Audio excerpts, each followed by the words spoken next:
it's your girl Evie. I'm coming back to you again with another episode of Law and Order SVU. So what happened this week on Law and Order?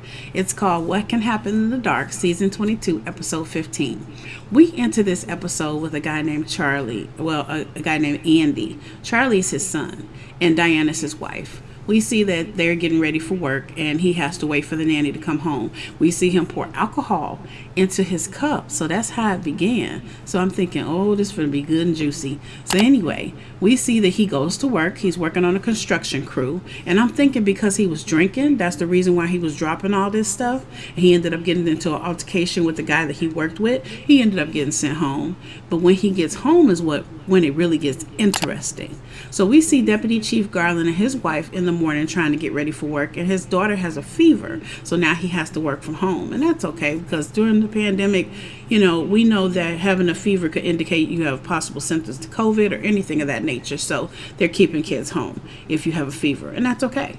So anyway, we see that Deputy Chief Garland's trying to do some work and his daughter is making noise like all our kids do. And Charlie comes to the door. He ends up knocking on the door and he tells Deputy Chief Garland, something's wrong with my dad. And he's like, well, what's wrong with your dad, Charlie? Where's your mom? He's like, she's at work. And he's like, well, where's the nanny? And I don't know where the nanny was, but he gets his daughter. He runs on down there to Andy's house and they find Andy unconscious on the floor. So, of course, he calls for an ambulance. Cue the music. Dun, dun, dun, dun, dun.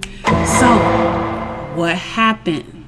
Well, Deputy Chief Garland is calling his wife, Diana, calling Andy's wife, and trying to contact her because now he's in the emergency room. And then the emergency room nurse tells Deputy Chief Garland, you need to contact Olivia. And he's like, is that serious? He's like, yeah, he's got some real serious injuries. And then we see he's trying to leave. And we see this blood and stuff all over the sheets. And I'm like, something going on here. I mean, something not right. Been there, push that. Okay. Been there. So Liv arrives at the hospital. And Andy has a black eye. He's got a torn perineum and he's bruised all over. He says he's leaving, like I was saying. There's so much blood on the bed, and I'm like, what is going on? It looks like he's been raped. You know what I'm saying? Like a man has been raped. So anyway, Diana arrives, his wife, and she goes to get Charlie. She tells them they don't want to press charges or nothing, and this is personal, and she doesn't want to pursue any action against anything. So, Andy's like, yeah, we're leaving. So I'm thinking, okay, if you're injured like that, don't you want to say something? Stay focused. So he won't talk to Liv.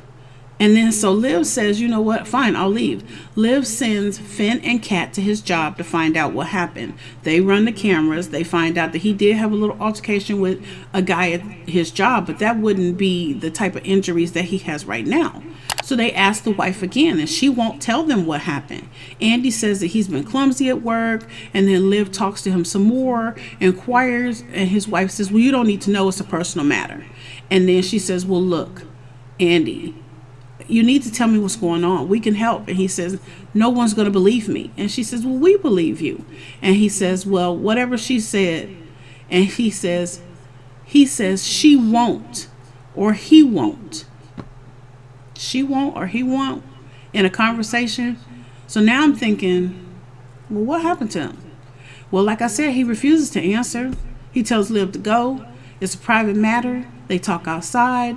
As far as Chief Garland and Olivia, they think he's been sexually assaulted by his wife and that she's doing damage control. Like, this is really interesting because this is the other side of domestic violence. Domestic violence doesn't just have one side. It's not always the man doing the abusing. Sometimes it's the woman doing the abusing to the man. Well, we see Carisi, Amanda, and Kat and Finn, and they're talking about what could have happened. They need a warrant, but they can't get a warrant. She tells them just to keep looking. Olivia tells her team. Liv talked to Garland's wife, and she wants her husband to look more into it because she's concerned about Charlie because he's always clinging to his dad as opposed to the mom, and she never even sees the mom, just the nanny. You know what I'm saying? So something's going on here. She tells them that they need to go talk to the nanny. they talk to the nanny, and I just love her. She's so cute. But they say, we need to talk to you. And she says, well, Andy is a great guy. He's too nice sometimes. And sometimes I do notice that he's crying sometimes. And they say, well, he's crying. What could he be crying about? Well, we see Amanda. Finally, Amanda's back, right? We see Amanda go to Diane's gallery where she works, and she tries to talk to her about what happened. And Diane starts blaming everything on Andy, like this is his sexual thing. This is his fetish. This is what he wants. It's a sex fantasy that she's trying to help him to fulfill. Like, this is so nasty. But anyway, Liv tells them to fight for the victim. And in this case, the victim is Andy. So Lamai is Garland's wife. Isn't that a pretty name? Lamai. Oh my gosh. Lamai. Well, they get a 911 call to Andy's house. And Andy is hurt, it seems. So they go there. Sorry about that. They go there and they find out that Diane has been cut all on the neck. Her neck is bleeding pretty profusely at this point. And it looks like Andy did it. So they're asking him, and he's kind of groggy, so they're asking him, what's going on. So they pull them both in to talk to them into the station. Carisi wants them to talk to Charlie, but Charlie's only 8. So Chief Garland tries to talk to him.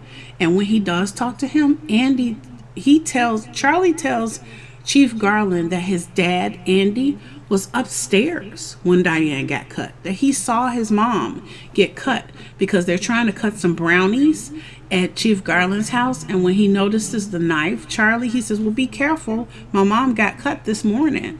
And that's when they say, wow, so Andy was upstairs? And he says, Well, we see that Andy is covering for Diane because he loves her. He needs to think about Charlie and himself, though, because if she's hurting him, eventually she might hurt Charlie. And even if she never hurts Charlie, she's still hurting him. So Liv tells him, we believe you.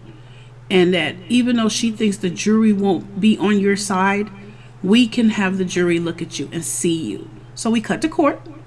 We see the cameras.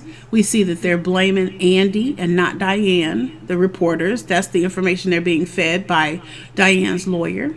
Andy has a flask in his pocket because, like I said, he's been drinking. And Carisi takes him around the back. Spousal abuse is spousal abuse. No matter which spouse is doing the abusing, it's still spousal abuse. Now, the nanny testifies in court that Andy's underwear was bloody and that there was blood on the sheets, and she was told to do the laundry and to throw his underwear away. She found it in the garbage. I think she either found it in the garbage or the lady told her to throw it away. Either way, she saw the blood. And Diane has been telling her that since she's an illegal immigrant, that she will get her a visa through her gallery. That's probably her way of having her to shut up and not say anything about what's going on. Well, the nurse that was in the ER testified that Andy could not have done this to himself. He was like, it was forced, it was rough, and the lawyer kind of waves him off. Liv gets up there and testifies, and she does such a good job. She explains that this could happen to anyone, male or female. Then her lawyer gets up there and cross-examines her and says, well, he could have done this to himself. True. And then she has to say, well, yeah. So Carisi's sitting there like, oh my gosh. Now that we have to find Andy, because Andy has left the building. Why did Andy left the building? He left the building because Andy left the building because he needed a drink. So he goes around the corner to a bar, and Chief Garland kind of finds him. I don't know how, but he does his job. Anyway, he needs to sober Andy up so he can get back in court. So what he does is he gets him some coffee, and they get to talking and they get him back into court. When he testifies, the judge says, well, are you okay to testify? He says, yes, I'm fine. So he gets to testifying about what she has done. Diane has broken a bottle over his head. She's, dominated him for years and years and years. She's had experiments with S&M. He told her he didn't want to have sex that night and that he was too tired. But she raped him anyway with his vibrator. And that's why he woke up and he was bleeding. He said he was so embarrassed and he was in shock and he was trying just to deny what was going on. He was sexually assaulted by her, and she won't stop is what he said, that she won't stop doing this. So she really isn't sorry. But during the cross-examination, the lawyer tells him, well, you went along with her before, right? And he says, yes. And then he asked him this question: did you get aroused? Now, the judge should have thrown that crap in the garbage where it should have been. But the judge, allowed this question. So he had to answer. And he says, well, yes, I was aroused before, but this wasn't that. Now, the judge should have never allowed that. But of course, this is a TV show, whatever. But the lawyer makes it look like Andy is the aggressor and not Diane. Well, he's drunk on his butt. He's angry and he ends up passing out. They have to take a break.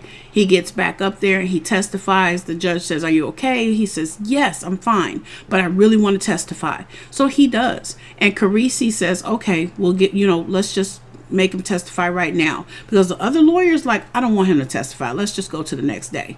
And, the judge is like, no, we're going to hear it now. So while he's testifying, Carisi says, can I see your phone? And he says, yes. And he's been getting text messages from Diane the whole day. Now, Diane has a no contact order where she cannot contact him in regards to anything, but she's in violation of that because she keeps texting him. Now, Carisi gets to ask questions and he says, well, what does it say? And in essence, it says, you're stupid. You're never going to be nothing. You're never going to see Charlie. She's been sending him texts all day. She sent him 7 texts. 7. So she's really crazy. So we see that Carisi is rehearsing for the next day in court because he's going to do his closing. Well, the other lawyer walks in because now he wants to make a deal. Because we know that Diane is the aggressor, that she's really the crazy one. Sorry about the cars in the background because my neighbors, right? But anyway, the other lawyer and him proposed that she serve probation and that she goes on the sex offender registry. That is insisted on by Carisi. He's not going to play with that. So she is sentenced to a year's probation after she pleads guilty and is on the sex offender registry. Now, she does go up to Andy and says, look, I'm sorry for what I did. Let's try to work it out. And he says, well, I'm not going to keep you from Charlie, but I'm not going to be in your life. Because Liv tells him, you don't have to listen to her.